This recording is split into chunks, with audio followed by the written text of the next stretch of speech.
ఉన్నటువంటి ఆ బిడ్డను మీరే పరిపూర్ణంగా మీ యొక్క యోగ్యతతో నింపి, మీ కృపతో నింపి, మీ సిలువ చాటుకు త్రోసి కొన్ని చక్కని తలంపులు ప్రభువా నిలబడుచున్న నీ బిడ్డ నోటిలో నుండి ప్రభువా నీ ప్రజలకు మీరు వినిపించండి. మీ తలంపులు మాకు మేలు. అలాంటి చక్కని తలంపులు ప్రభువా మీరు ఇవ్వండి. మీ కనికరం చూపండి. నీ బిడ్డను మీరు బలపరచుకోండి. యేసు ప్రభు నామములో ప్రార్థించి వేడుకొనుచున్నాము పరమ తండ్రి. ఆమెన్.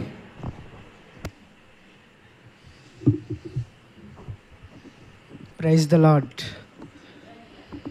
కూడి వచ్చిన మీ అందరికీ ప్రభువైన యేసుక్రీస్తు నామములో వందనాలు తెలియజేసుకుంటున్నాను. ఈ దినం మరి ఒకసారి మత్తయి సువార్త 1వ అధ్యాయం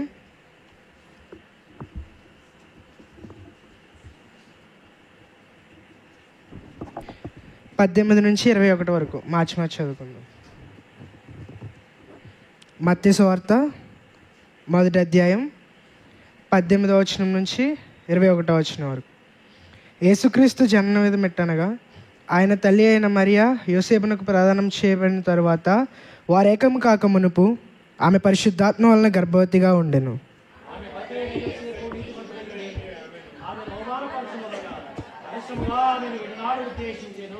అతడి సంగతులను గూర్చి ఆలోచించుకొనిచుండగా ఇదిగో ప్రభుదూత స్వప్నమందు అతనికి ప్రత్యక్షమై, దావీదు కుమారుడు అయిన యోసేపు, నీ భార్య అయిన మరియను చేర్చుకుంటకు భయపడకుము, ఆమె గర్భం ధరించినది పరిశుద్ధాత్మ వలన కలిగినది.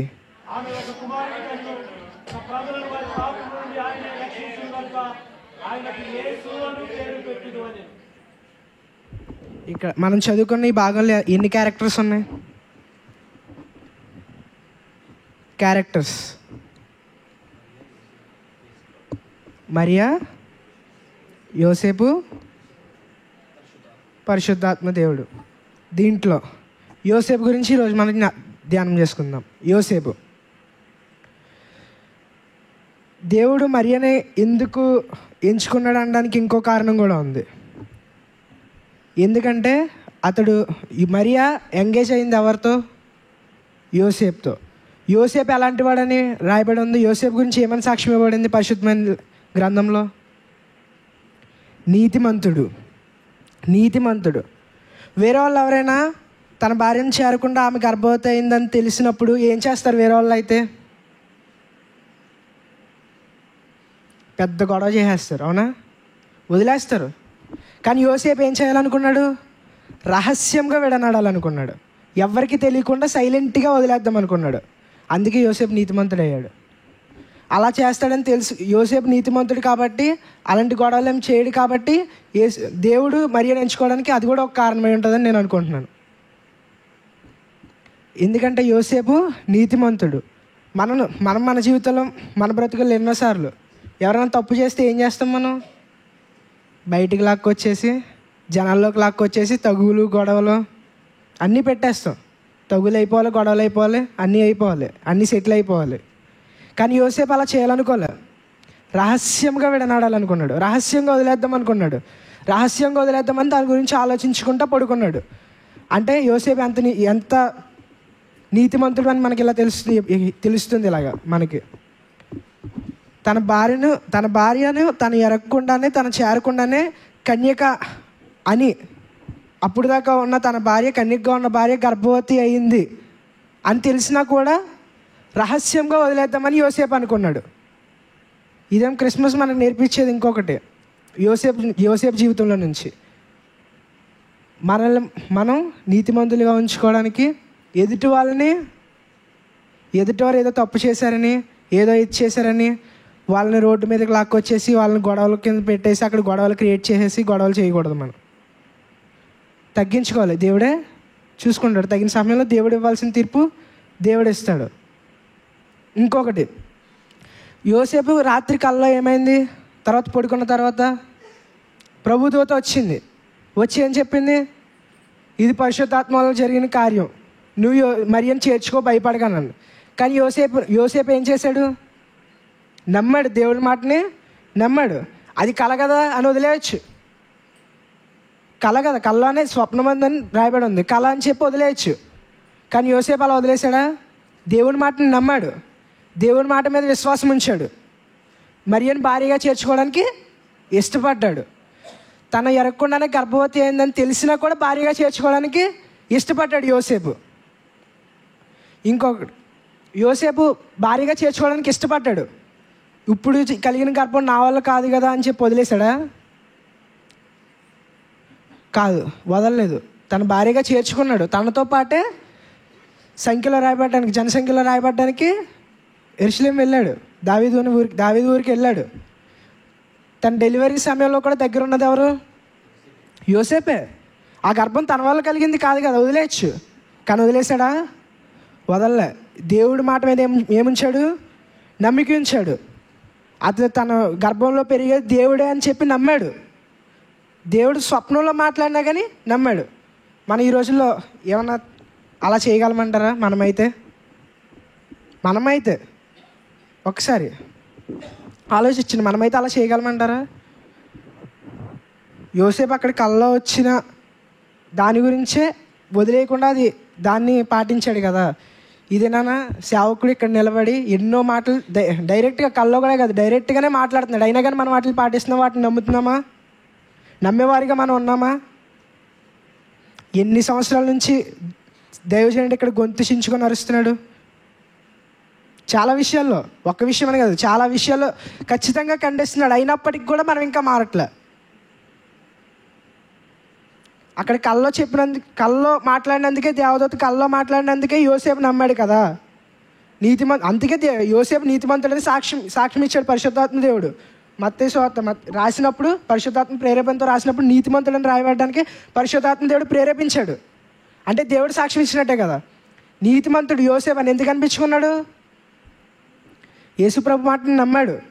ఇతరుల పట్ల మంచి భావాన్ని కలిగి ఉన్నాడు. ఇతరులను ఏదో తప్పు పుంచేయాలి, ఏదో చేసేయాలి, వాళ్ళు ఏదో తప్పు చేశారని చెప్పి అనుకోలే. సహనం కలిగి ఉన్నాడు. అట్టి జీవితాలు మనం కలిగి ఉన్నామా? ఎన్నిసార్లు అయినా చెప్పుకుని ఆయన అలాగే చెప్పుకుంటాడు.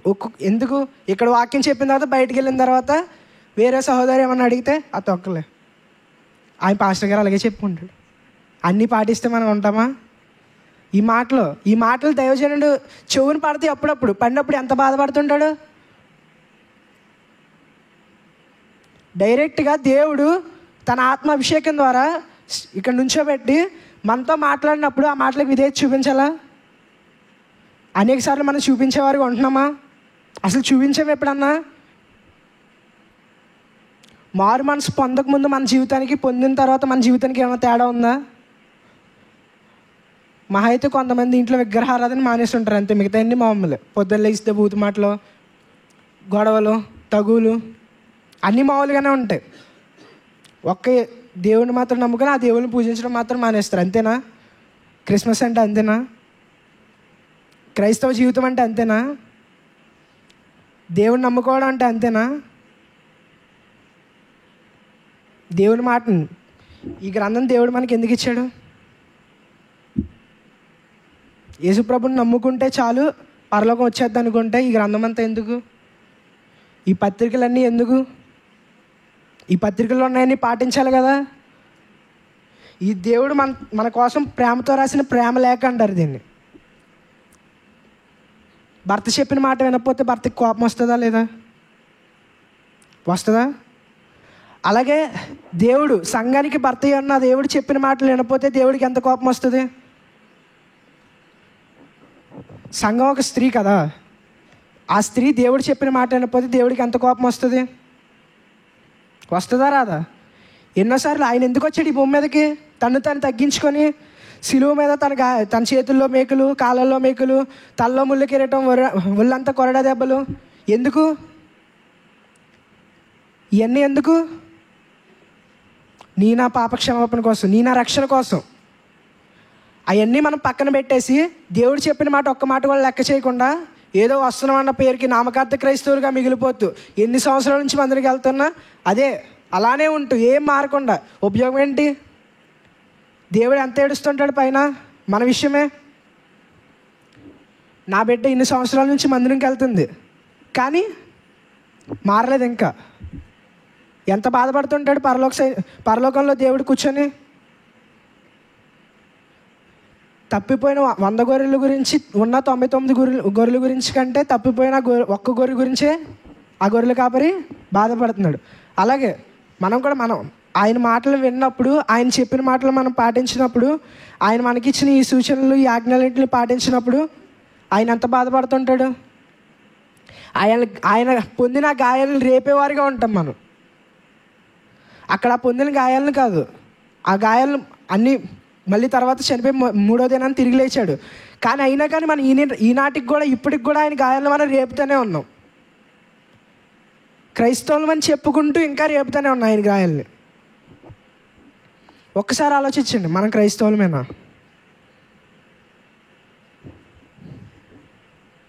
ఇదేనా క్రీస్తుని ఆరాధించడానికి వచ్చారు కదా, క్రైస్ట్మస్ అనే పేరుతో క్రిస్మస్ వచ్చారు కదా, మన క్రైస్తవులమేనా? క్రైస్తవులుగా మనం జీవిస్తున్నామా? ఒకసారి ఆలోచించుకోండి.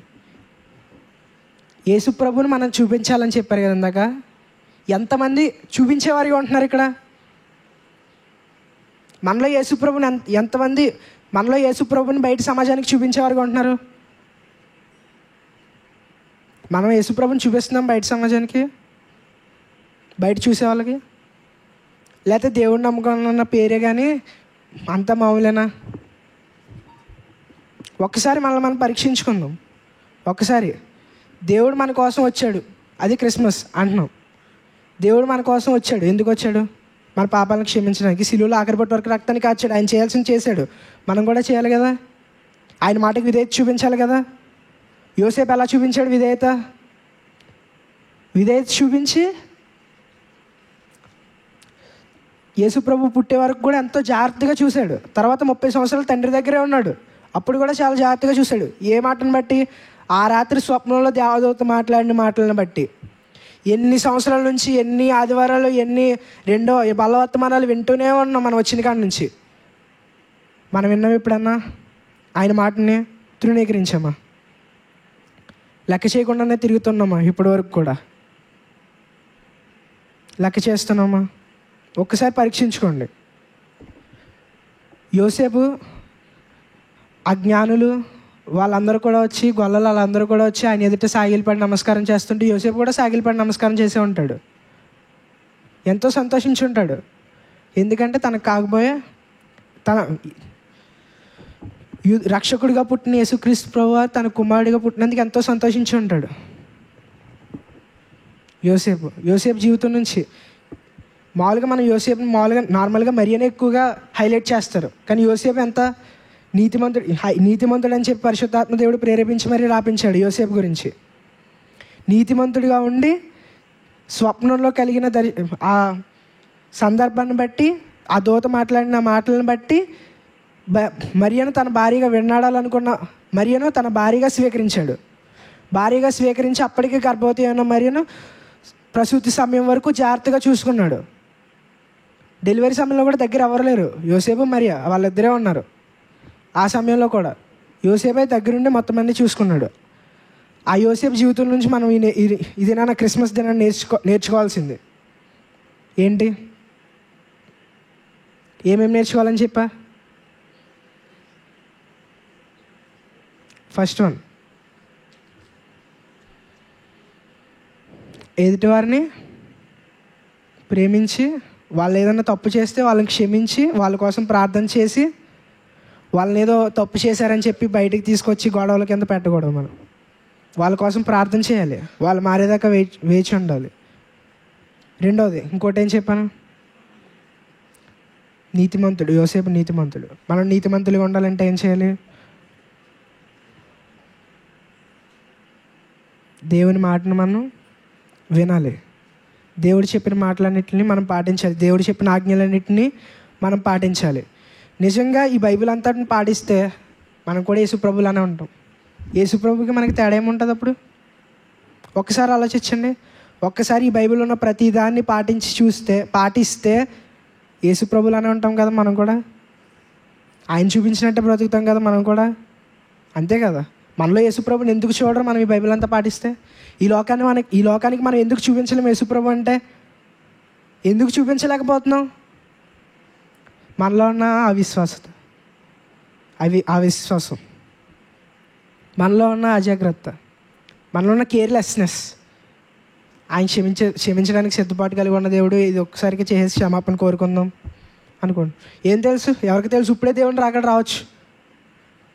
మనకి క్షమించుదాం అని అడుగుదాం అని అనుకునే లోపు ఈలోపు దేవుడు రావచ్చు. చెప్పలేం కదా.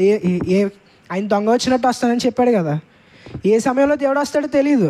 మన సిద్ధపాటు కలిగి ఉండాలి కదా. సిద్ధపాటు కలిగి ఉండాలా లేదా? ఆయన చేసిన త్యాగం ఎంత గొప్పదండి. ఒక చిన్న ఉదాహరణ చెప్తాను. ఆయన చేసిన త్యాగం ఎంత గొప్పదో. ఆల్రెడీ ఒకసారి చాలాసార్లు చెప్పే ఉంటాను. ఒక తండ్రి ఒక కుమారుడు ఉన్నారండి. ఒక తండ్రి ఒక కుమారుడు. ఆ తండ్రి ఒక బ్రిడ్జ్ ఉంటుంది కదా, రైల్వే బ్రిడ్జ్. ట్రైన్ వచ్చినప్పుడు ఆ ట్రాక్ కిందకి పడి మళ్ళీ బోట్లు వెళ్ళినప్పుడు అది పైకి లేపాలి. ఆ ఉద్యోగం మా తండ్రిది. ఒకరోజు కుమారుడికి స్కూల్లో హాలిడేస్ ఇస్తే తన వర్క్ దగ్గర తీసుకెళ్ళి తన క్యాబిన్లో కూర్చొని తన కుమారుడిని వెళ్ళి ఆడుకోమని చెప్పాడు. కనిపించేలా ఉండి ఆడుకుంటూ ఉన్నాడు. ఈలోపు తండ్రి నిద్రపోయాడు. ఇక్కడ ఈలోపు ట్రైన్ వస్తుంది. బ్రిడ్జ్ ఏమో పైకి లేపుంది. ట్రైన్ వస్తుంది. ఆ కుమారుడు చూసి డాడీ డాడీ డాడీ అని చెప్పి గట్టిగా అరిచాడు. ఎంతసేపు అరిచినా వినపడట్లా. ఎందుకంటే చుట్టూ గ్లాసెస్ వేసేసి ఉన్నాయి, డోర్స్ వేసేసి ఉన్నాయి, ఫుల్ స్లీప్లో ఉన్నాడు. వినపడట్లా. ట్రైన్ వచ్చేస్తుంది. ఈలోపు కొడుకు వెళ్ళాడు. అరిసి ఇంకా అక్కడ బ్రిడ్జ్ దగ్గర కంట్రోల్స్ ఏమో ఉంటే అక్కడికి వెళ్ళాడు. అక్కడికి వెళ్ళి బ్రిడ్జ్ని క్లోజ్ చేద్దామని, డౌన్ చేద్దామని. ఈలోపు తండ్రి లేచి చూశాడు. అక్కడ ఇరుక్కుపోయాడు కుమారుడు. చూస్తే ఇక్కడ చూస్తే కుమారుడు కనిపించట్లా. చూస్తే అక్కడ బ్రిడ్జ్ దగ్గర ఉన్నాడు. ట్రైన్ వచ్చేస్తుంది. హార్న్ మోగుతుంది. ట్రైన్లో ఎన్నో వేల మంది ఉన్నారు. అందరూ తాగుతా తింటా ఫుల్గా ఎంజాయ్ చేస్తూ ఉన్నారు. లోకానుసారంగా ఎంజాయ్ చేస్తూ ఉన్నారు ట్రైన్లో. కొడుకేమో అక్కడ ఉన్నాడు. ఆ బ్రిడ్జ్ని వేసే పనిలో అక్కడ ఇరుక్కుపోయి ఉన్నాడు. ఇప్పుడు చూశాడు, ఆ బ్రిడ్జ్ కానీ వేస్తే కుమారుడి మీద పడి కుమారుడు చనిపోతాడు. అది వెయ్యకపోతే ట్రైన్లో ఉన్న ఎన్నో వేల మంది పాపాత్ములు చనిపోతారు. ఎంత కష్టంగా ఉంటుంది ఆ సిచ్యువేషన్. ఆలోచించాడు. బ్రిడ్జ్ వేసాడు. కుమారుడు చనిపోయాడు. ఆ ట్రైన్ వెళ్ళిపోయింది. అలాగే నువ్వు నేను చేసిన పాపాల కోసం, నువ్వు నేను చేసిన అక్రమాల కోసం, నువ్వు నేను చేసిన ఆ తప్పుల కోసం ఆయన పరలోకం నుండి తన కుమారుడిని చేయి విడిచిపెట్టి సిలువలో తన ప్రాణాన్ని అర్పించాడు. అప్పుడు అంటూ ఉంటాడు సిలువ మీద, ఏలి ఏలి లామా శబక్తాని. ఆ మాటకు నా దేవా నా చేయి ఎందుకు విడిచితివి. ఆయన చెయ్యి, తన కుమారుడు చేయి విడిచి మన చెయ్యిని పట్టుకున్న గొప్ప దేవుడు. అంత కరుణామూర్తి, అంత ప్రేమ గల దేవుడు. అంత ప్రేమ చూపించిన దేవునికి తిరిగి మళ్ళీ మన గాయాలు రేపుతుంటే ఆ దేవుడికి ఎంత బాధ కలుగుతుంటుంది.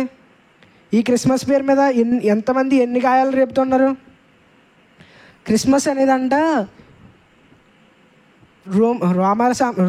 రోమరాజ్యంలో సూర్య భగవానుడు మిత్ర అనే దేవుడు అంట పుట్టినరోజు అంట.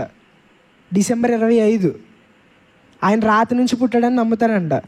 ఆ డిసెంబర్ 25 ఆయన పుట్టాడు కాబట్టి ఆయన క్రిస్టియన్ దేశంగా మారిపోయిన తర్వాత, ఇది క్రైస్తవ దేశం అని ప్రకటించిన తర్వాత డిసెంబర్ 25 వాళ్ళకి పండగలు ఏమీ లేవంట అప్పటి వరకు లేకపోతే ఏం చేశాడంటే పోప్ జూలియో డిసెంబర్ 25 క్రిస్మస్ అని చెప్పి ప్రకటించేశాడు. RCM Pope ప్రకటించేశాడు. మిగతా ఏమీ వద్దు, ఆర్సిఎం ప్రపోజ్ చేసిన ఏమీ పాటించు, కానీ క్రిస్మస్ మాత్రం కావాలి. అసలు అప్పటి వరకు ప్రూఫ్స్ ఏమీ లేవు, బైబిల్లో కూడా ఏమీ డేట్ మెన్షన్ చేయలేదని చెప్పి అది గొల్లలందరూ కూడా రాత్రి వేళ చలి కాగుతున్నారు కాబట్టి అది శీతాకాలం అని చెప్పి డిసెంబర్ 25 అలాగో ఈ పండుగ ఉందని చెప్పి ఆ మిత్ర అనే దేవుడు పుట్టినరోజుకి యేసుప్రభు పుట్టినరోజు కింద మార్చారు. క్రిస్మస్ ట్రీ ఎలా వచ్చిందో తెలుసా? క్రిస్మస్ ట్రీ ఇంట్లో ఉంటుంది కదా, ఎక్స్మస్ ట్రీ అంటారు.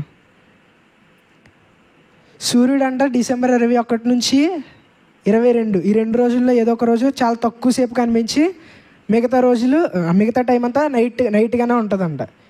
అలా టైంలో ఇంట్లో చెట్లు పెట్టుకుంటారంట.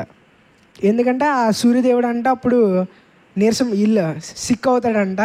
సిక్ అయిన తర్వాత ఆయన ఎప్పుడైతే బాగుపడతాడో అప్పుడు ఆ లైట్కి మళ్ళీ ఆ చెట్లు ఎదగడం మొదలు పెడతాయంట. అందుకే ఆ చెట్లతో ఇల్లంతా డెకరేట్ చేసుకుంటారంట ఆ టైంలో వాళ్ళు చేసుకునే ఫెస్టివల్కి. అలాగా ఆ క్రిస్మస్ ట్రీని తీసుకొచ్చి ఆ రెండు ఒకే సీజన్లో జరగడం వల్ల క్రిస్మస్ ట్రీని తీసుకొచ్చి క్రిస్మస్లో కూడా పెట్టేశారు. అలా ఎన్ని కార్యాలు ఆయనకి విరుద్ధంగా మనం చేస్తున్నాం ఈ క్రిస్మస్ టైంలో. ఎన్ని గాయాలను ఆయనకి రేపుతున్నాం మనం.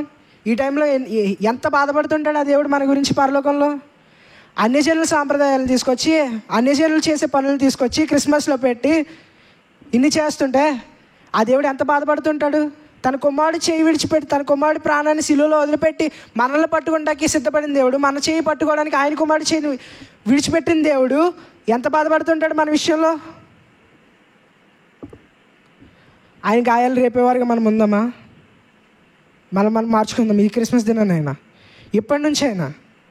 బైబిల్లో ఉన్న ఇన్నిసార్లు గొంతు చిచ్చుకొని అరుస్తున్నారు కదా, ఈ కాడి నుంచి అయినా మారదాం. మారితే పోయేదేముంది? పరలోకంలో మనకు ఫలం వస్తుంది, అంతే కదా. ఇప్పుడు బూతులు మాట్లాడటం మానేస్తే మనకేమన్నా నష్టమా? నష్టమేం లేదు, కానీ లాభం ఉంది. ఏంటి? పరలోకం వెళ్తాం. పరలోకం వెళ్ళకుండా మనల్ని అడ్డుకొని ఒక అడ్డు కూడా పోద్ది. బూతులు మాట్లాడటం వల్ల ఉపయోగం లేదు, కానీ మాట్లాడకపోతే ఉపయోగం ఉంది. కాబట్టి మాట్లాడదాం, మానేద్దామా? ఇలా ఎన్నో కార్యాలు బైబిల్లో ఉన్నాయి కదా, ఆజ్ఞలు. ఈ ఆజ్ఞలన్నింటిని పాటించడం వల్ల మనకు జరిగే నష్టం ఏమీ లేదు. మహా అయితే లోకంలో ఉన్న వాళ్ళందరూ వేరేలా చూస్తారేమో, చూసినా మనకు పర్లేదు. మనం ఉండేది ఈ లోకంలో ఎంతకాలం అండి? మహా అయితే 60 సంవత్సరాలు, అధిక బలం ఉంటే 70 సంవత్సరాలు. ఈ 70 సంవత్సరాలు 60 సంవత్సరాలు కూడా ఆయాసము, దుఃఖమే. కొంతసేపు నవ్వుతాం, కొంతసేపు ఏడుస్తాం. ఈ జీవితం కోసం ఆలోచించి, ఈ బ్రతుకులో సంతోషించడం కోసం ఆలోచించి యుగాలు తర్వాత ఉన్న ఎటర్నల్ లైఫ్, యుగాలు ఆయనతో జీవించే జీవితాన్ని పోగొట్టుకుందామా? ఈ ఒక్క క్షణం, ఈ ఒక్క సినిమా చూస్తే 3 గంటల ఆనందం, కానీ ఈ 3 గంటల ఆనందం కోసం ఆ యుగాలు మనం కలిగే ఆనందాన్ని పోగొట్టుకుందాం. మనం ఆనందం ముఖ్యమా, ఈ ఆనందం ముఖ్యమా? మనకు కావాల్సింది ఆనందమే కదా. అట్టి ఆనందం మనందరికి కావాలంటే ఏం చేయాలి? దేవుని మాటకి మనం లోబడి ఉండాలి. యోసేపులాగా దేవుని మాటని మనం అనుసరించి నడవాలి. దేవుడు చెప్పినట్టు మనం జీవిస్తే మన యేసుప్రభుని ఈ లోకానికి చూపిస్తాం. మన ద్వారా అనేక మందిని యేసుప్రభు దగ్గరికి నడిపిస్తాం. మనకు కూడా పరలోకంలో గొప్ప ప్రతిఫలాన్ని దేవుడు మనకు దయచేస్తాడు. ఈ సూచనలన్నింటినీ పాటిద్దాం. ఈ క్రిస్మస్ నుంచైనా మనందరం పాటిద్దామా లేదా? నేను పాటిస్తానన్న వాళ్ళు ఒకసారి చేయొద్దండి. ఈ క్రిస్మస్ నుంచి నేను మారుతాను. ఈ క్రిస్మస్ నుంచి దైవజనుడు చెప్పిన ప్రతి మాటను బట్టి నేను మారి దేవుడి నామాన్ని మహిమపరుస్తాను. పరలోకంలో యుగాలు ఆయనతో కూడా ఉండే జీవితం నాకు కావాలి. అందరూ మారుతారు కదా. మీ తీర్మానాలపైన దేవుడు ముద్ర వేయను గాక. ఆమేన్.